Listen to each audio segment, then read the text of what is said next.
Greetings and welcome adventurers to another episode of Let's Play Neverwinter Nights Shadows of Undrentide. Alright, we've defeated the Scorpion Tower menace and are now ready to move on with our journey once we have rescued Zidane, of course. I am free. Oh, what sheer relief. I am forever grateful to you, madam. How can such a rescue ever be repaid? Gold sounds fine, or something better if you have it.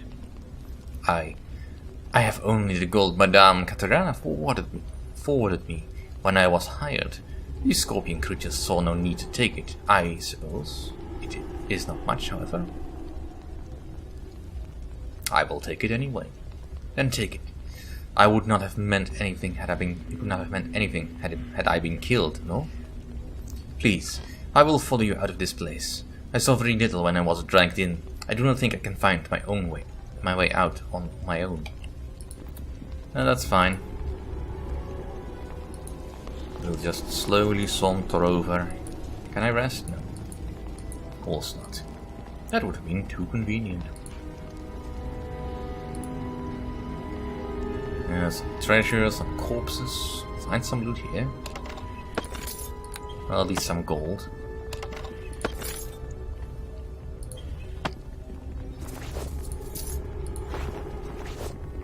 And some loot. Just take it with us. Still need to buy more stuff from Katriana as is anyway. Plus whatever I put on Zanos. Alright, so we're back here. So which way is up? Any way is up apparently. So we'll go this way.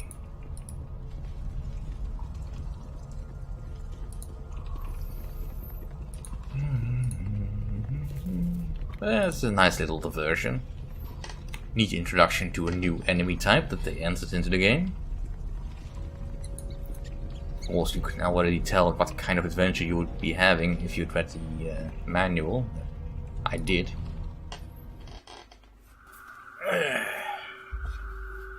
Otherwise, it might be a very stark contrast, because I am not all that familiar with the map, or the global map of Faerun. I mean, I've been to Baldur's Gate, to Arm, but beyond that I have no idea what lies beyond that. Neverwinter Nights is apparently somewhere on that map, as is Icewind Dale, but you know, how would I know? Alright, more poison glands in here. Nope, potion of bless. Right, I'll take that. Ale, well sure, why not? Might as well sell it. And a stinger gland, right.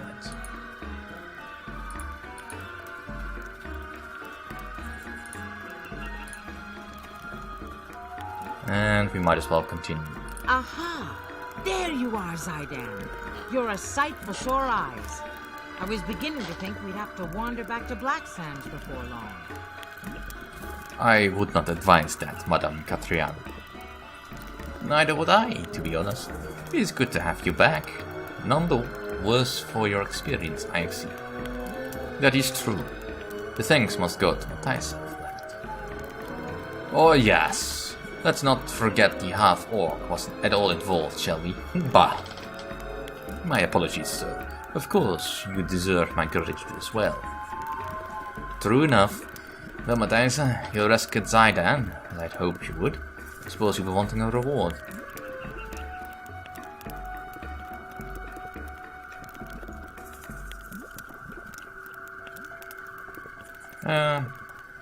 Getting Zidane back is alive is a reward enough. Oh, fair enough, I suppose. You're a kind woman. My sincere thanks in return.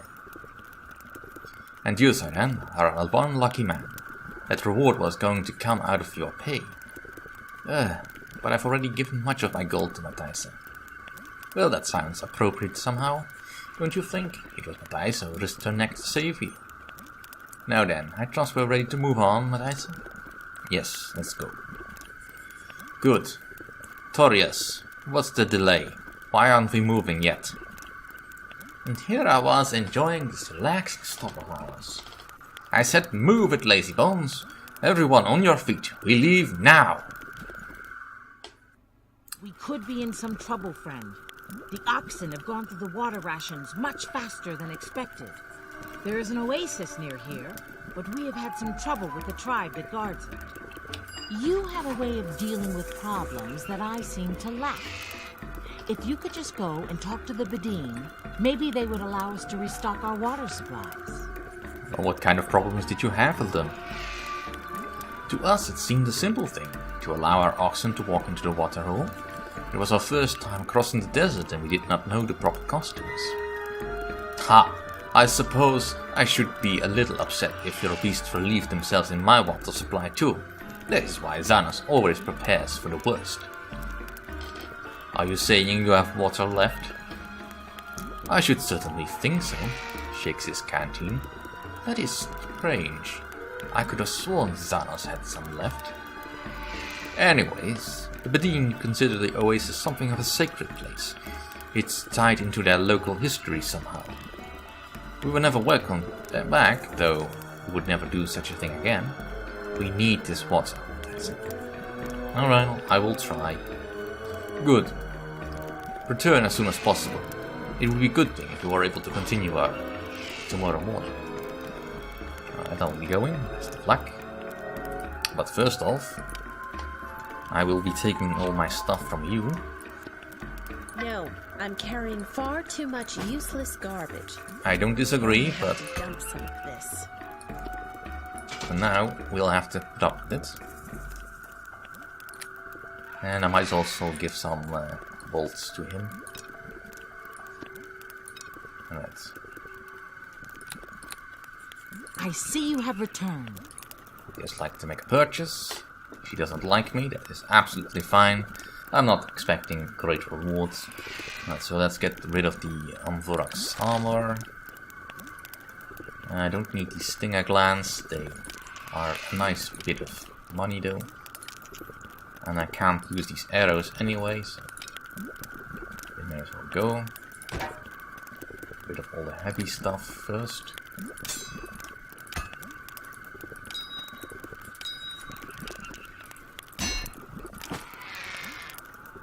I don't think... No, she will take this. I don't really need the Amulet of Natural Armor anymore, or this booze. And the Loner Strike.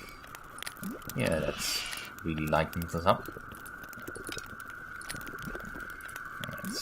Necklace here. Xanos' dagger. Sure, I don't need it. And let's get rid of all this stuff as well. Because we will need the space and we don't need these gems anyway. And if we need gems for the quest, we can always buy them back. But I'd really like this back just to be available again. A Ring of Resistance. Is that better than a Ring of Fortitude? Let's see. Universal saving throws the same. Yeah. I'll take the Ring of Resistance then. And I would really like... This is the greater bag. That's the 80% bag. That's 2500. We'll buy that. Let's see. Magic house. Magic bag. It's the 60% one. And let's also get that one. Other than that, I don't think we really need anything. Let's just get rid of all these poison glands. I think that's everything. Let's put this staff in the front pocket. If I can do that. Alright. I could restock up on my healing things, my healing kits. Might as well.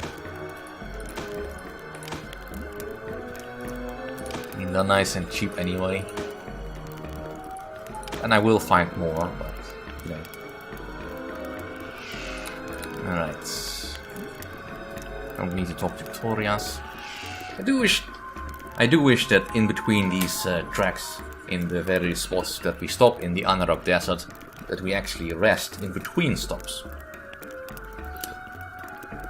Because having to do that manually every time, because this will not be the last stop, but it is a significant bit of adventure we'll be having here.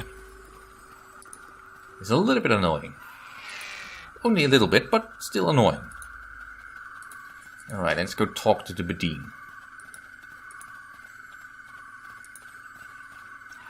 And from what I can see through the mountains, the cliff, it's not good. They have a bit of a zombie problem. Luckily, I have arrived. And I really wish that was stronger. Darn. Alright, fine. You want to play hardball?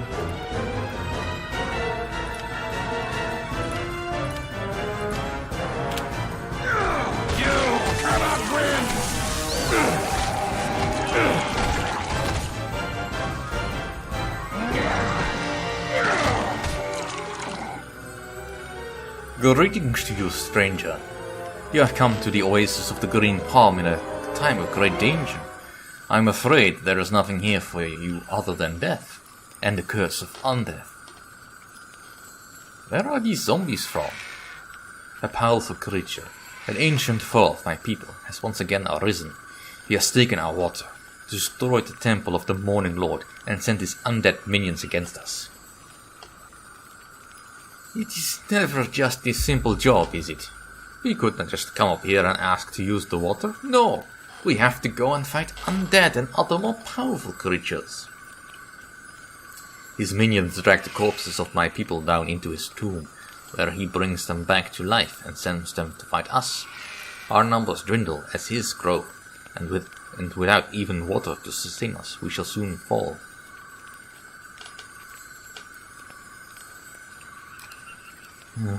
Why do these things always happen to me? Over 100 of my people have died in the last few days, and you claim this is directed at you? Do not disregard the lives of my people in such a selfish manner. I suppose you face the same death as we do. Very well. Even though this tale is not normally told outside the Bedine, I suppose it is only fair that you know of the cursed creature who hunts us both. His name is Kel'Garas. The legends, passed down from father to son for ages in our tribe, tell us that Kel'Garas hails from an age long past. In the time of the Netherreal Empire, he was an evil necromancer and disciple to the god Jurgal. Alright, tell me about Jurgal. In the time of Netherreal, Jurgal was a powerful god of evil and darkness. It is said his power has diminished in this age, if he even exists at all. Though Kel'Garas remains as powerful as ever. It is said that Kel'Garas used the powers offered to him by Jurgal and attempted to gain rulership of the empire itself. That is how he became what he is now. Did he rule the empire? He tried, though he ultimately did not succeed. There were many who sought to rule the empire in that age, and Kel'Garas had many rivals with powers that paralleled his own. Because he lacked the power to defeat his rivals in life, Kel'Garas sought powers through death, that he might find a way to become the supreme ruler among the Netherese. I did ponder thoughts of becoming a lich once, but I decided there would be too many people that would seek to destroy Xanos. I will have enough enemies without that. Then you have foreseen a possibility that Kel'Garas did not. That is because Xanos learns from the mistakes of others. Kel'Garas became a creature of undeath, gaining the abilities of the supernatural, plus retaining all the power he held in life.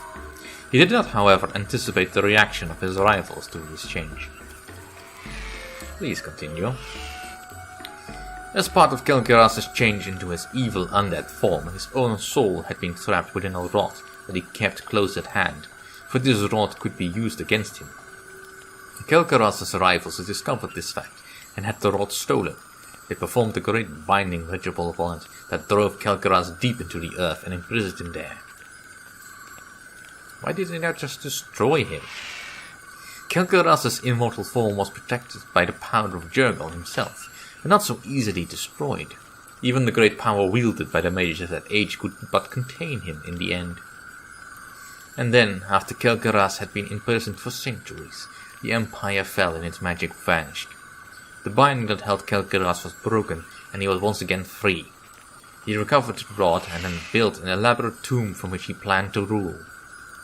In the end, it was my own people, the Bedin, who stopped Kel'Garaz from succeeding, but only at great cost. And what cost was that? When the Bedin first battled Kel'Garaz after his rising, he was all but invincible. Many thousands fought only to be slaughtered by his magic, or turned into ghastly undead. We were desperate for aid, for anything that could stop his evil. And we found it, or rather, one of my own ancestors did. What did he find? A prison built by the ancient Netherese, perhaps similar to the one Kel'Garaz himself had once been held in. I do not know. This one, however, still held its occupant. It called itself Fair, and was unlike anything else my ancestor had ever seen. It had great power, however, power as great as that of Kel'Garaz. It was this power that my ancestor bargained for, and was granted, a power that would drive Kel'Garaz back into his tomb and keep him there forever. Does this power still exist? It does. The power has been passed down in each generation of my bloodline. Should Kel'Garaz ever leave his tomb, I could perhaps even destroy him. Why only if he leaves his tomb? If only I could venture within myself to face the creature directly. Should we enter the tomb, however, our own power is nullified by Kel'Garaz's magic, and we are helpless. Some have still tried. Only a fool goes where he cannot be sure of victory. It is lucky that Xanos is here, or who could triumph over this creature. The most recent was my own uncle Hamad, who the last to hold the power before me. He enters and returned a fortnight later, a zombie himself. I was forced to slay him, my own kin, and banish his soul. There are many things I could brave, stranger, but undeath, no, not that, anything but that. Alas, our time grows short, and I'm sure Kel'Garaz knows this. I am the last of my own blood, and the power that was handed down to me, it has been waning even as Kel'Garaz's own power grows. Why the shift in power? When I noticed my own power beginning to fade, I voyaged to the distant prison my ancestor had found long before, to speak to this same Faerim, if it still exists. It was dead. How it was killed I never found out, but I can only assume that its death has caused its power within me to fade, and at the same time allow Kel'Garaz's to increase. There was no sign of who killed it. I assume that with the creature's death my powers will fade until I am normal. So how do you propose we defeat Kel'Garaz? We must first destroy his body, which is neither an easy task, nor will it be permanent. Kel'Garaz is immortal after all. The source of his eternal life lies within the rod he holds. According to the legends, whoever recovers the rod can place it on the altar of the Morning Lord, and Lathander will destroy its power, for none hate the undead more than him. The rod's destruction will end Kel'Garaz's existence forever, and only that can restore the water to the oasis and give us hope of survival. What do you know of Kel'Garaz himself? No, alright, we've heard that already. Just continue. That's all my questions about Kel'Garaz.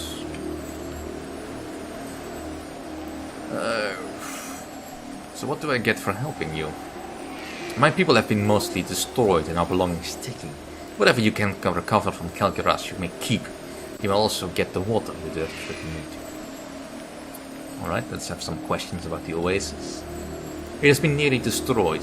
Both the temple and my ancestors' crypt are overrun with zombies. What else can I tell you? Tell me about the Temple of the Morning Lord. Many generations after my family took up their duty in this valley, a stranger from beyond the desert came to us. He was half dead from starvation and thirst, but with our aid he survived. He told us that his god has commanded him to come here, that the Morning Lord hated undeath above all else and would assist us. It was he who built the temple. He died long ago, of course. but our people took up his faith and became priests after him. Now there is nothing left. All the priests are dead, and only the altar remains. Tell me about the crypt. That crypt is the burial place of Al-Rashid. My distant ancestor was the first to gain the power to fight Kel'Garaz. I would suggest you enter the crypt before you go to the tomb. My ancestor's weapon lies within, very effective against the undead, though the legends say it failed him in the end and holds no power when wielded by those our blood. That is why we buried it with him. A powerful weapon to be wielded against our foe? It is fortuitous, is it not? You are not of our blood, obviously. It may be the weapon who would work in your hands, and I have little doubt Al-Rashid would gladly forgive the intrusion if it meant the death of Kel'Garaz. I could ask about those people, but frankly I do not care all that much about the Bedin. We'll be going now. You must recover the rod that binds Kel'Garaz to his mortal plane. Only when it is destroyed on the altar of Lathander will he be truly free of his evil. The shifting sands are ever treacherous. A trust must be placed somewhere. I beg you, do not fail us, Panther. Alright then, let's loot. Yeah, they do have suffered. Right, here is the tomb of Al-Rashid.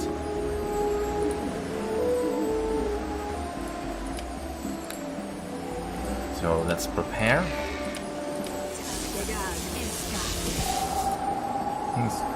Since I do expect some undead. This shouldn't take long, however.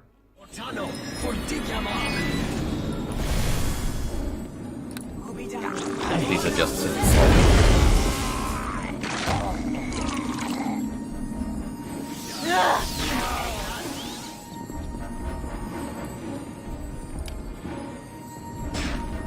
Consider it done.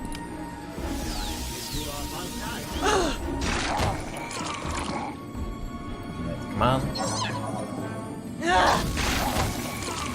This is too easy. There. That should stop all these problems.